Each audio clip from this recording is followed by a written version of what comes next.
प्राप्त हुआ, शारीरिक बल प्राप्त हुआ, कोई पद प्राप्त हुआ और अहंकार तुरंत आपके मस्तिष्क पर कब्जा करता है। क्यों? कि उसका प्रभाव सबसे अधिक है।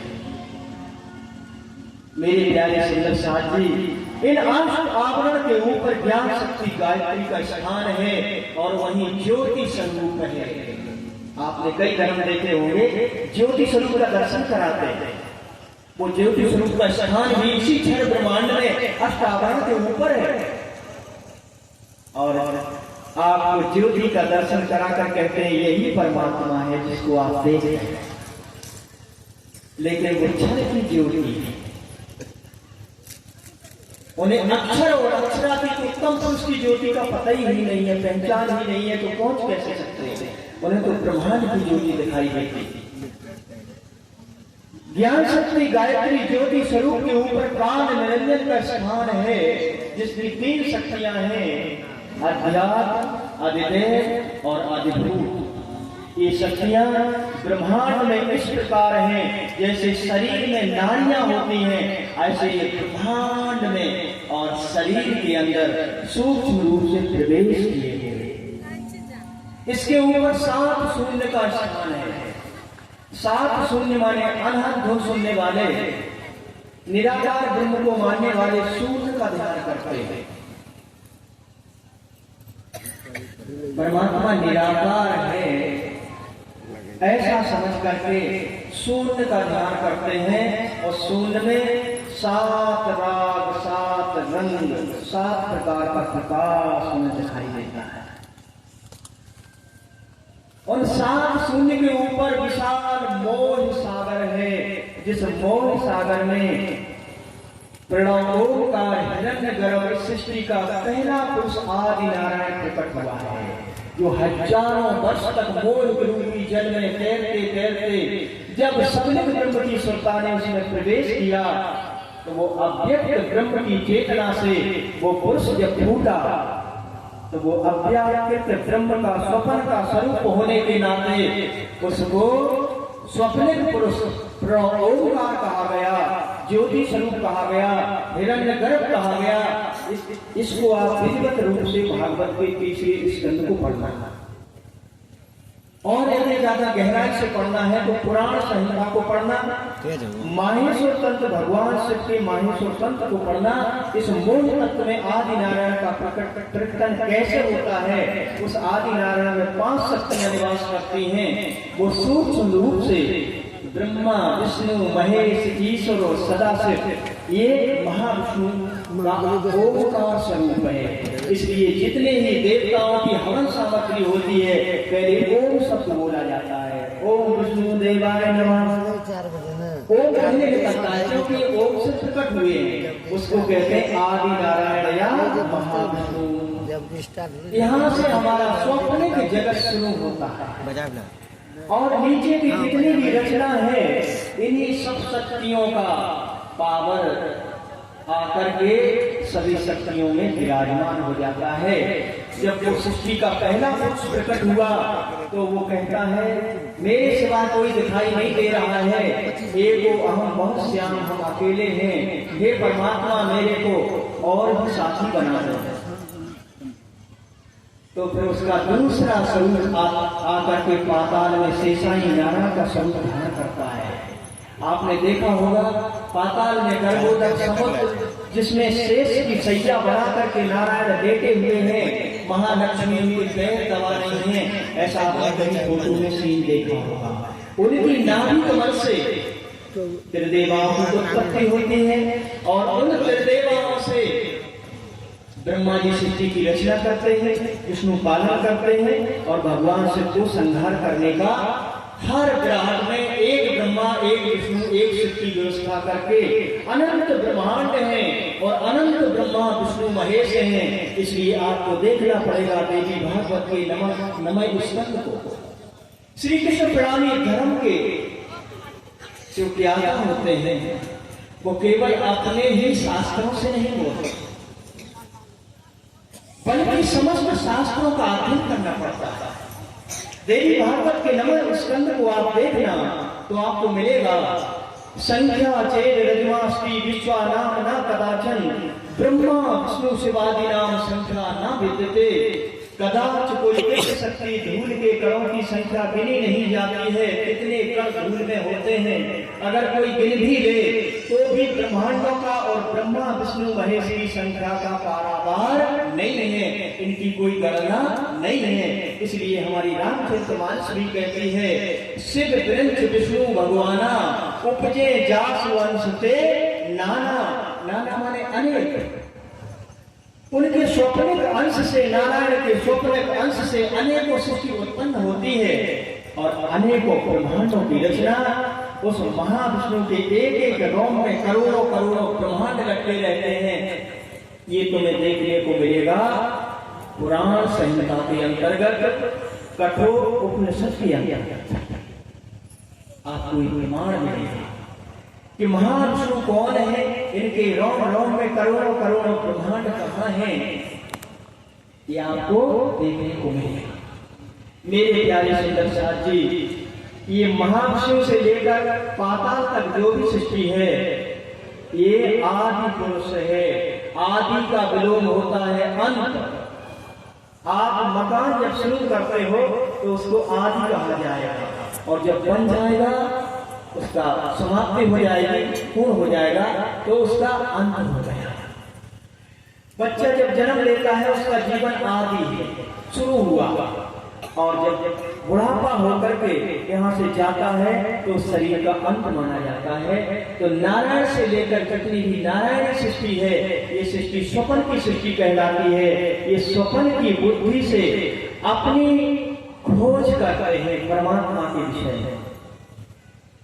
स्वप्न में जब हम जाते हैं तो हमारी बुद्धि भी स्वप्न की होती है, पर हम जहाँ जागृत में लेते हैं हमारी किसी भी बुद्धि ने वो नहीं देख पाया कि जागृत में हम कहाँ, हम लेटे कहीं है पर पहुंच कहीं जाते हैं। तो स्वप्न की बुद्धि से हम सपने में जहाँ घूम रहे हैं इस ब्रह्मांड में, उसी ब्रह्मांड को ही सर्वोपरि समझते हैं, इसके आगे हमको पता नहीं।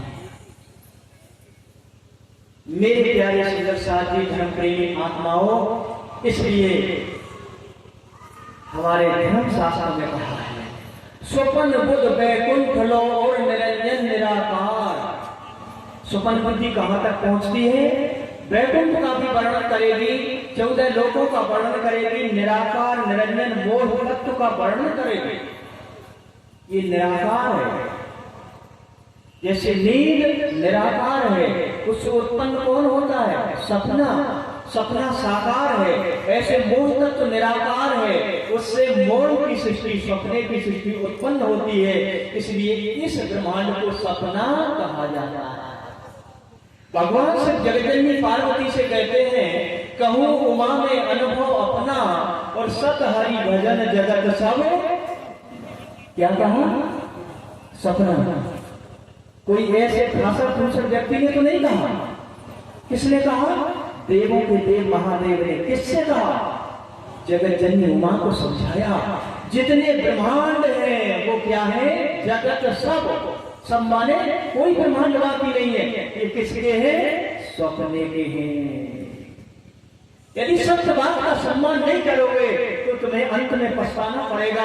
इस सपने के ब्रह्मांड से जब ही जागृत हो सकते हो, तब तुम अपना जिद्दी स्वभाव छोड़ करके जिज्ञासु बन के आगे की चर्चा को सुनोगे।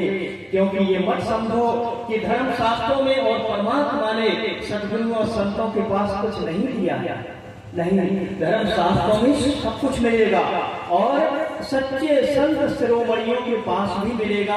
इसलिए वाणी में लिखा है, जिन जानो शास्त्रों में कुछ नहीं, पर है शास्त्रों में सब कुछ। पर जीव सृष्टि क्यों पावही, जिनकी अकल है तुच्छ। तुम सपने को ही सत्य समझ बैठे हो। यही जीव और प्रकृति की लीला इस स्वप्न के ब्रह्मांड में होती है।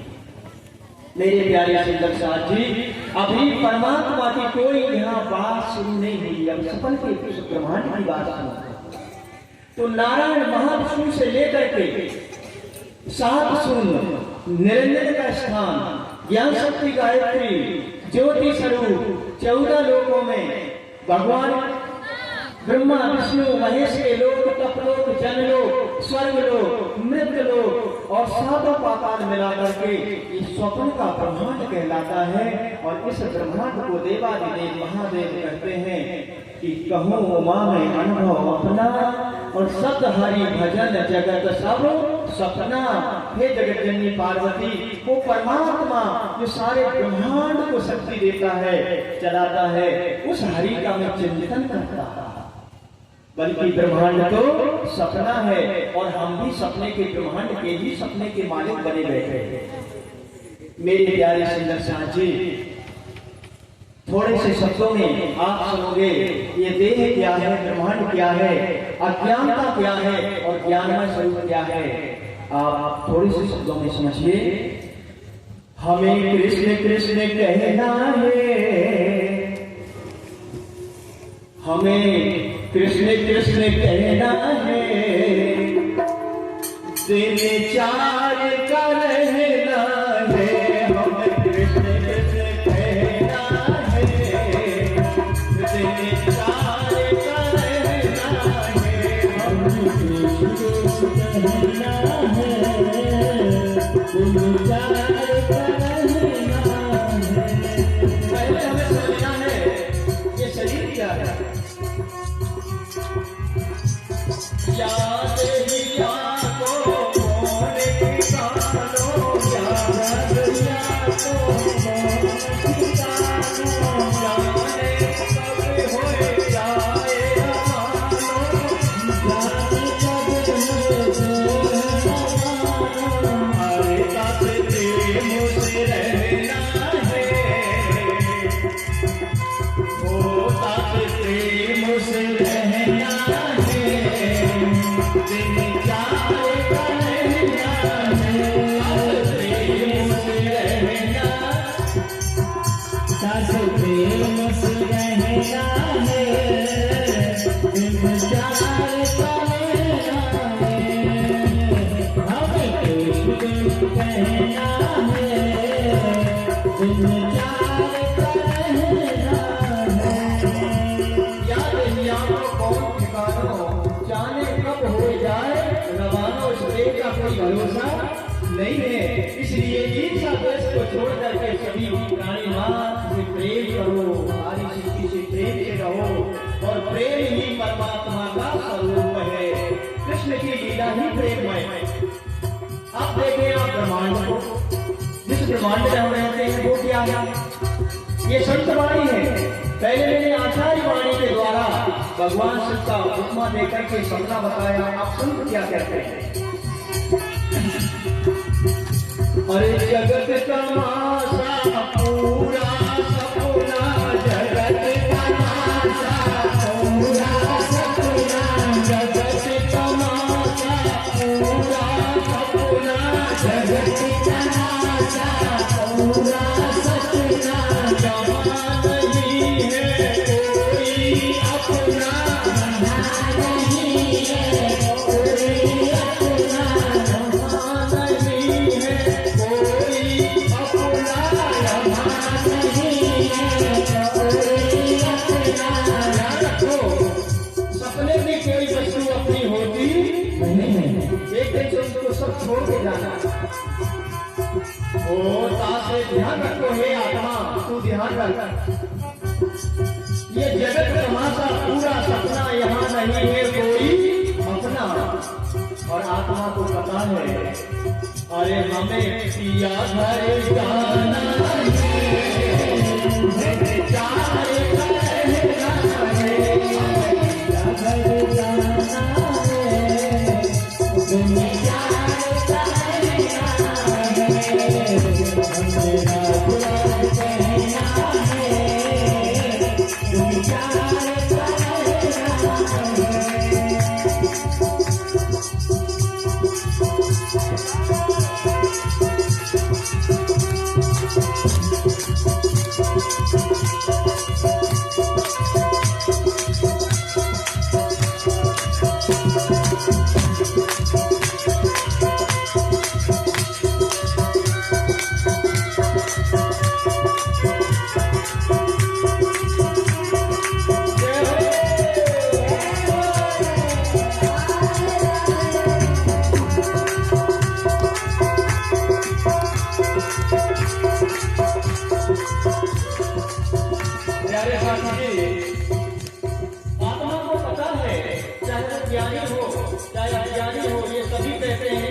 हमको इस संसार को छोड़ के जाना। अब जाना कब नहीं है। जीव जगत में फिरत भुलानो, जीव जगत में फिरत भुलानो, जीव जगत में फिरत भुलानो, जीव जगत में फिरत भुलानो, पावत नैया मोल ठिकानो, पावत नैया मोल ठिकानो, पावत नैया नैया मोल ठिकानो, पावत नैया मोल ठिकानो, हरे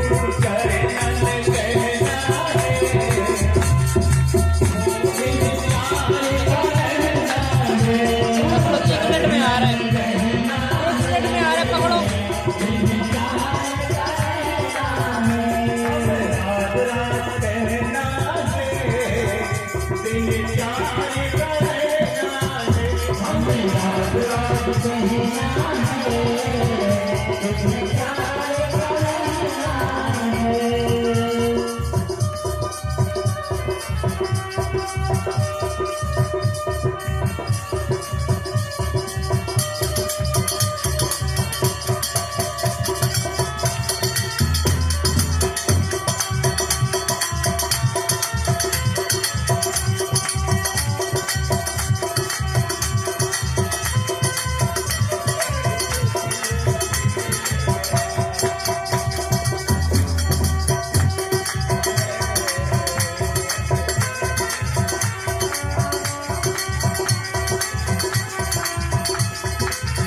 जीव जगत में फिरत भुलानो, पावत नैया मूल ठिकानो, पासे गुरु चरणन कहना है, दिन चार का लहना। प्राणनाथ इसे कहते हैं, कल मैंने समझाया था परमात्मा का